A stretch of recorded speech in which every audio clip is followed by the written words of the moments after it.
गुरु ब्रह्मा गुरु विष्णु गुरुदेवो महेश्वरः गुरु साक्षात् परब्रह्म तस्मै శ్రీ గురవే నమః.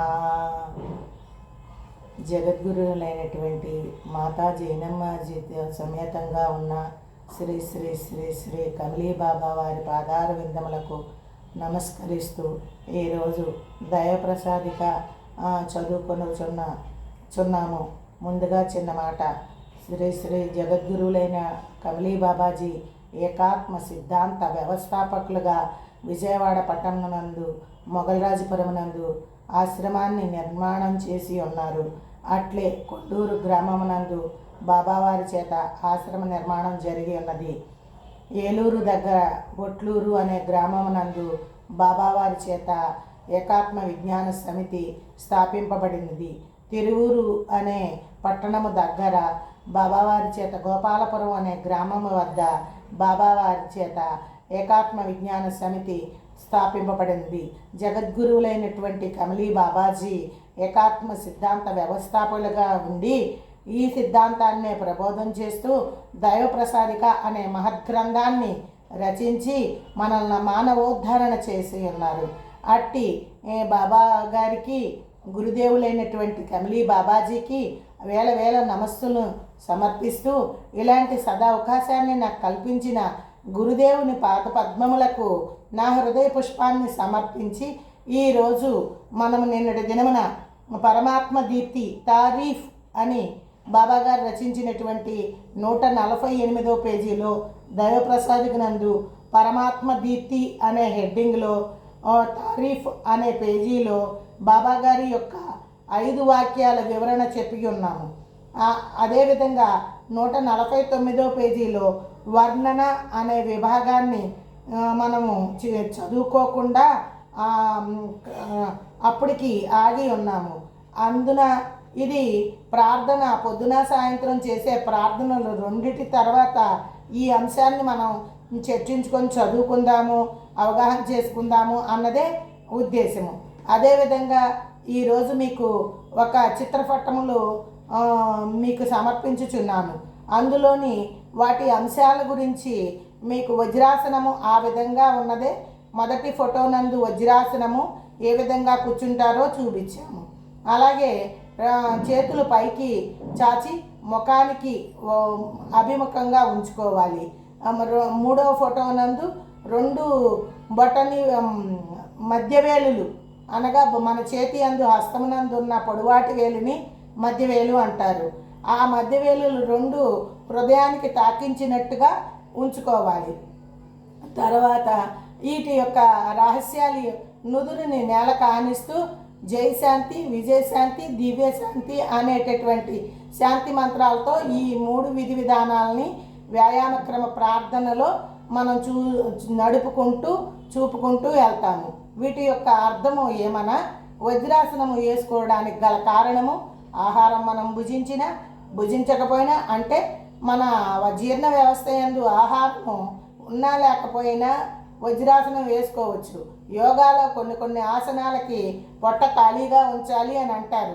అందుకని బాబా గారు ఎలాంటి పరిస్థితుల్లోనైనా వేసేటటువంటి ఆసనం వజ్రాసనం కాబట్టి ఆ వజ్రాసనంతో మనకి ప్రార్థనని ప్రారంభించి ఉన్నారు. అదేవిధంగా హృదయానికి ఈ మధ్యవేలులు ఇలా తాకించుకోవటం అంటే అర్థము మన హృదయ కోవిలో ఆ పరమాత్మ నివసిస్తున్నాడని, ఆ పరమాత్మకి మనం నమస్కరిస్తున్నామని. అంతేకాదు వాయు ఇక్కడ ఈ 5 వేళల్లో విషయాన్ని మీకు చెప్పదలుచుకొని చెప్తున్నాను. ఇది ఆకాశతత్వం బటని వేలు, చూపుడు వేలు అగ్నితత్వము, మధ్యవేలు వాయుతత్వము, ఉంగరపు వేలు భూతత్వము, 5వ వేలు చిటికిన వేలు జలతత్వము. ఇలా 5 వేళ్ళు పంచభూతాల తత్వాలతో ఆ నరాలు ఇమిడి ఉంటాయి. శరీరం నందు అనేక వేల నాడులు కూడా మొత్తము ఇక్కడ ఆఖరి అయిపోతాయి, అరచేతుల్లో ఆఖరి అయిపోతాయి. అలాగే అరిపాదాలలో నరములు మొత్తము ఎండైపోతాయి. అందువల్ల అరచేతుల్లో ఈ వేళ్ల మధ్య, ఈ 2 వేళ్ల మధ్య వాయువు సక్రమంగా నడవడానికి అంటే ఎడాపింగ్లా నాడులు సక్రమమైన శ్వాస ఉచ్ఛ్వాసలు సమక్రమంగా జరుగుతాయి. అందువల్ల ఈ మధ్యవేళలను రెండుని ఆనిచ్చి హృదయస్థానమునందు పెట్టిన వల్ల అది భగవంతుడికి కృతజ్ఞతాపూర్వక నమస్కారంతో పాటు వాయువులు సక్రమంగా నడవడానికి ఆస్కారం ఉంటుంది. అందువల్ల బాబావారి ఈ విధి విధానాన్ని మనకి బోధించి ఉన్నారు. అదేవిధంగా ఆకాశం వైపు చూపిస్తూ అరచేతులు రెండు కలిపి దోసిడి పట్టినట్టుగా భగవంతుడికి మనం యాచిస్తున్నాము. అదేవిధంగా దీనిని బాబాగారు మనకి దైవప్రసాదికి నందు మహాదాత ఎవరు అంటే ఆ స్వప్రకాశుడే. ఆయనే మహాదాత. ఆ దాతని మనం అడుగుతున్నాము. ఇలా దోసిడి పట్టి నాయన అని ఆయన్ని వేడుకొంచున్నాము. అందువల్ల అరచేతులు రెండు కలిపి ముఖానికి అభిముఖంగా ఉంచి ప్రార్థన సలుపుతున్నాము. అంతేకాకుండా ఈ వేళ కొసల నుంచి ఆకాశం నుంచి వచ్చేటటువంటి కాస్మిక్ ఎనర్జీ కూడా మన శరీరంలోకి ప్రవేశిస్తుంది. అదేవిధంగా మీకు ఒక చిన్న మనవి చేస్తున్నాను. దైవప్రసాదికలో లేని అంశమని నన్ను విమర్శించిన ఎడల నేనేమీ చెప్పలేను. కాబట్టి ఇందులో ఉన్నటువంటి జ్ఞానాన్ని అర్థం చేసుకొని నన్ను మీరందరూ ఆశీర్వదిస్తారని ప్రార్థన మీ ముందు చెప్తున్నాను. ఈ చర్మమునకు మనకి స్పర్శ అనే గుణం, ఈ త్వక్కు అని చర్మాన్ని అంటారు. ఆ చర్మానికి స్పర్శ అనే విషయం తెలియబడుతుంది. యోగాలో చేసేటప్పుడు లేదా వ్యాయామాలు చేసేటప్పుడు చర్మము శరీరంలో ఉన్న మలినాల్ని చెమట రూపంలో బయటికి విసర్జిస్తుంది. అందువల్ల అరిచేతుల్లో చర్మం అలాగే చల్లని గాలులు వీస్తున్నా వేడి గాలులు వీస్తున్నా ఈ చర్మము దానిని గుర్తించగలుగుతుంది. అలాగే శరీర మలినాల్ని చెమట రూపంలో బయటికి పంపిస్తుంది. ఆ గ్రహింపు శక్తి విసర్జన శక్తి ఈ చర్మానికి ఉంది. అందువల్ల ఈ దోసిడి పట్టి భగవంతుడిని అడుగుతున్నప్పుడు ఆయన నుండి వచ్చేటటువంటి దివ్య శక్తి మనకి అందుబాటు అవుతుంది. ఆయన్ని మనం యాచిస్తున్నాము, నాయన మమ్మల్ని దివ్యాత్మలుగా చెయ్యి, శుద్ధాత్మలుగా చెయ్యి, మలోమలినాలను తొలగించు, భావనక్షత్రముల నుండి మమ్మల్ని తప్పించు, భవసాగరం నుండి మమ్మల్ని తప్పించు అనే విధి విధానంగా బాబాగారు చెప్పిన వాక్యాలతోనే మనము ఆ పరమాత్మ అయినటువంటి స్వప్రకాశాన్ని వేడుకుంటున్నాము. అందువల్ల ఈ దోసిడి ఈ విధంగా మనము వ్యాయామ క్రమ ప్రార్థనలో అభ్యసిస్తాము. ఈ దోసిడి యొక్క వివరణ ఇది. ఆ తర్వాత భూమికి శిరస్సును ఆనించి వందనం అనుస్తాము. భూమాత అన్నిటికన్నా గొప్పది. కన్నతల్లి 9 నెలలే మనకి మోస్తుంది. కానీ భూమాత మనం చనిపోయేంత వరకు కూడా ఏ పనులు చేసినా సరే సహించి ఓర్పు సహనంతో మోస్తుంది. అందువల్ల ఆ భూమాతకి మనం నమస్కరిస్తున్నట్టు అనే అర్థాన్ని కూడా మనం తీసుకోవచ్చు. ఈ హృదయానికి వేళ్ళు తాకించినప్పుడు జయశాంతి అని, భూమాతకి శిరస్సు వంచినప్పుడు విజయశాంతి అని, మరల తిరిగి వజ్రాసనం నుంచి పైకి లేచినప్పుడు దివ్యశాంతి అనే మంత్రాలతో, అంటే శాంతి తప్ప ఇంకేది, మనం శాంతి కాముకులుగా మనం అందరము ఉండాలి, సహనశీలంతో ఉండాలి అని దివ్య గుణాలతో మనం అందరం ఉంటే దైవతత్వం తొందరగా అవగతం అవుతుందని, దాన్ని దివ్యానుభూతి పొందగలుగుతామని బాబాజీ వ్యాయామ క్రమ ప్రార్థన క్రమముగా చేయండి, నిత్యము చేయండి, విధి విధానాన్ని లోపం చేయకోకుండా క్రమంగా వ్యాయామ క్రమ ప్రార్థన అని చెప్పారు. దాని గురించి మనం నిన్నటి దినమున వ్యాయామక్రమ ప్రార్థనలో సాయంకాల ప్రార్థన మనం అందరము చదువుకొని ఉన్నాము. ఆ తర్వాత వర్ణన అనే భాగం దగ్గర ఆపి మరల ఉదయకాలం ప్రార్థన కోసం చెప్పుకున్న తర్వాత అన్నిటినీ కలిపి రెండిటికి ఒకటే ఇచ్చారు కాబట్టి బాబాగారు అది తర్వాత చదువుకుందామనే ఉద్దేశంతో కొంచెం ఆపటం అయింది. ఇప్పుడు బాబాగారు చెప్పిన దైవ కరుణ 450వ పేజీలో బాబాజీ చెప్పినటువంటి ప్రార్థనని మనం అందరం చదువుకుందాము. దాని నిమిత్తమే బాబావారి దగ్గర ఆశ్రమంలో ఇవ్వబడిన ఈ పాంప్లెట్ నుంచి మనకి ఓంకారం ప్రణవస్వరం ఓంకారం 9 సార్లు, మూలమంత్రం అంటే స్వప్రకాశ సర్వ సంపూర్ణం భవతి అనే మూలమంత్రం 5 సార్లు చదువుకొని గురు ప్రార్థన గురు బ్రహ్మ గురు విష్ణు గురుదేవో మహేశ్వర గురు సాక్షాత్ పరబ్రహ్మ తస్మై శ్రీ గురవే నమః అనే గురుమంత్రాన్ని చదువుకొని, అంటే బ్రహ్మ విష్ణు మహేశ్వరుల కన్నా గొప్పవాడైన ఆ పరమాత్మని నమస్కరిస్తున్నాము. ఆయనే గురుస్వరూపము, ఆయన కన్నా వేరే ఎవరు గురువు కాదు అని ఆయనకి మనసా వాచా త్రికరణ శుద్ధిగా నమస్కరిస్తూ, త్వమేవ మాత నీవే మాకు తల్లివి, త్వమేవ పిత నీవే మాకు తండ్రివి, త్వమేవ గురు నీవే మాకు గురువువి, శరణం త్వమేవ నిన్ను తప్ప శరణం అని మేము ఎవరిని అడగలేము అనే భావంతో ఆ మంత్రాలు చదువుకుంటూ జపదళం ఓం ప్రకాశాయ పరమేశ్వరాయ ప్రకాశాయ, ప్రకాశవంతంగా దివ్యమైన తేజోవంతమైనటువంటి కాంతితో ఉన్నటువంటి ఓ పరమేశ్వర శ్రీ స్వప్రకాశ, నువ్వే స్వప్రకాశుడివి, నీకు నమస్కరిస్తున్నాను. జపదళంలో బాబాజీ 7 మంత్రాలు ఇచ్చారు.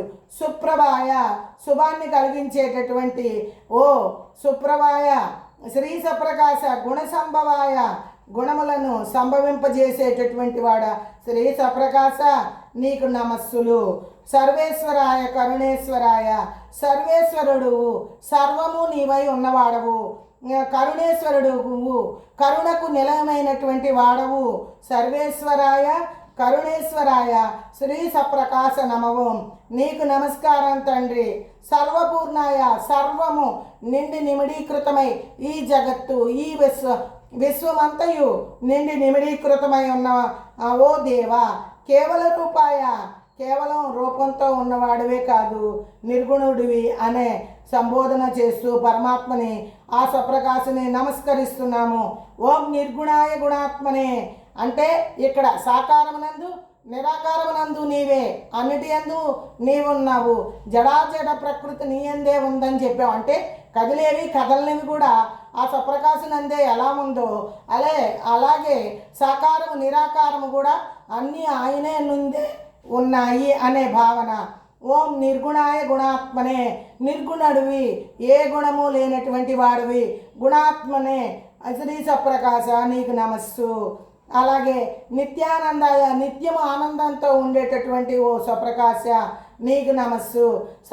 సర్వజ్ఞాయ సచ్చిదానంద రూపాయ, సచ్చితానందము, సచ్చిత నిత్యమైనది, సత్యమైనది, నిజమైనది, అటువంటి ఆనందాన్ని కలిగిన రూపంతో ఉన్నవాడవు, సర్వజ్ఞుడవు, నీకు అన్నీ తెలుసు, మేమేం చేస్తున్నామో, ఏ జీవి ఎలా ప్రవర్తిస్తుందో అన్నీ కూడా సర్వజ్ఞాయ, సర్వము నీకు తెలియనయ్యా, అలాంటి నీకు నమస్కరిస్తున్నాను.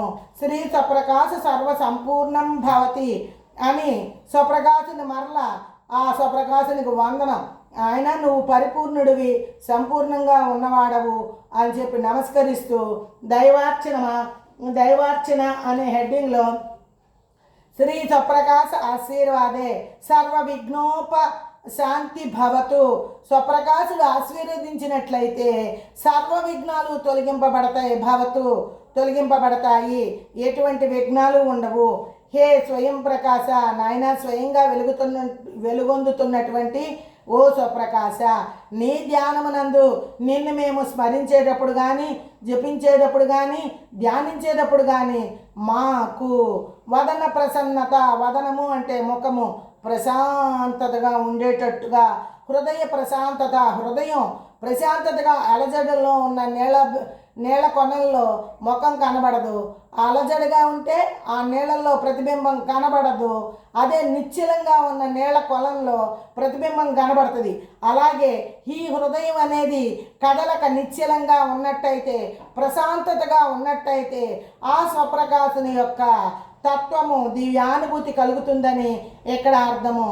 అనుగ్రహింపుము, అలాంటి ఆత్మ పవిత్రత, ఆత్మకి పవిత్రతను ఉండేటట్లుగా మాకు చెయ్యినాయన, మాకు కలిగించు అని ఆ పరమాత్మ అయిన స్వప్రకాశుని దైవార్చన అనే మా వాక్యం ద్వారా వేడుకొంచున్నాము.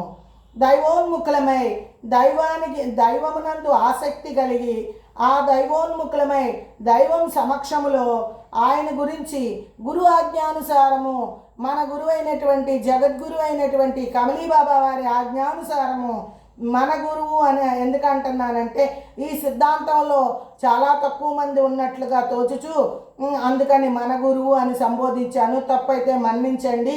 జగద్గురు అయినటువంటి కమలీబాబా వారు ఈ ఈ దైవ ప్రసాదికనందు ఇటువంటి వ్యాయామ క్రమ ప్రార్థన అనే విషయాన్ని పొందుపరిచి ఆత్మసాక్షాత్కారానికి, స్వస్వరూప సందర్శనానికి, స్వప్రకాశ యొక్క దివ్య అనుభూతి ఎట్లా పొందాలి అనే మార్గంలో ఇది 3వ ప్రకరణగా చెప్పి ఉన్నారు. అందువలన ఆ గురువు ఆజ్ఞానుసారము ప్రార్థన సల్పుచున్నాము.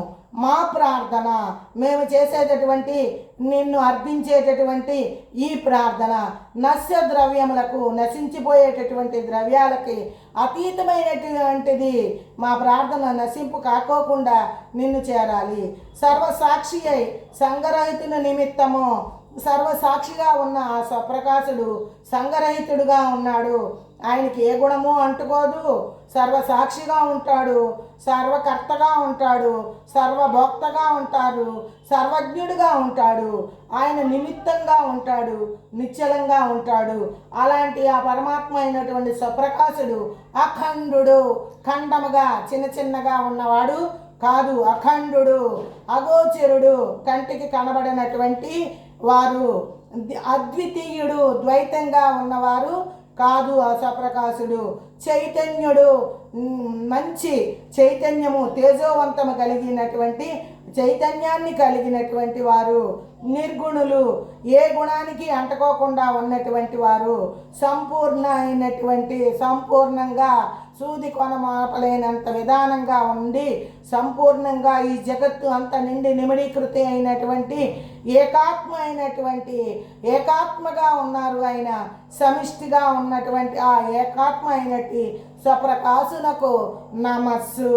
వందే శ్రీ స్వప్రకాశం ఆత్మవిద్యా ప్రదాయనం వంశ పరంపరోద్ధారం మహత్తేజం నమో నమః. ఓం జయ శాంతి, విజయ శాంతి.